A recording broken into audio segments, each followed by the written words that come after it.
মহারাজ কাফেররা কত বিক্ষত করেছিল। সম্মানিত ভাইরা, শহীদ ফয়সাল ভাই তিনি একজন নম্র ভদ্র স্বভাবের ছিল। আমাদের মাসুম বিল্লাহ ভাই, তার মা দোয়া ছিল যে আল্লাহ এই মাসুম বিল্লাহ সে আমার অরুজার সন্তান, সে যাতে নিষ্পাপ ভাবে শিশুর মতন যেন সে মৃত্যুবরণ করেন, সে সাহাবাদের মতন যেন সে নিষ্পাপ থাকেন।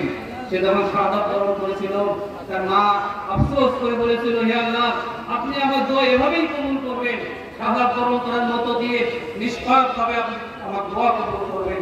আমি বুঝতে পারিনি। সম্মানিত ভাইরা, আজ মুজাহিদ ভাই নেই, হাফেজ শিপন ভাই নেই, ফয়সাল ভাই নেই, মাসুম ভাই নেই, আমাদের সাথে জাবের আলী ভাই শাহাদাত বরণ করেছিল, তিনি আজ আমাদের মাঝে নেই।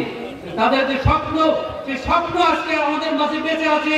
আপনারা কি এই শহীদ ভাইদের স্বপ্ন বাস্তবায়ন করতে প্রস্তুত আছেন তো? ইনশাআল্লাহ আমরা ঘরে ঘরে জামাত ইসলামের দাওয়াত পৌঁছাই দিয়ে আমরা এই দিনকে বিজয়ী না হওয়া পর্যন্ত আমরা ক্ষান্ত হব না। আমাদের সমাধান হবে বাংলাদেশের সব দল দেখা শেষ, জামাত ইসলামী বাংলাদেশ। আমাদের সমাধান কি হবে? সব দল দেখা শেষ, জামাত ইসলামী বাংলাদেশ, জামাত ইসলামী বাংলাদেশ। আল্লাহ দিনকে এই বাংলার জন্য বিজয়ী করুন।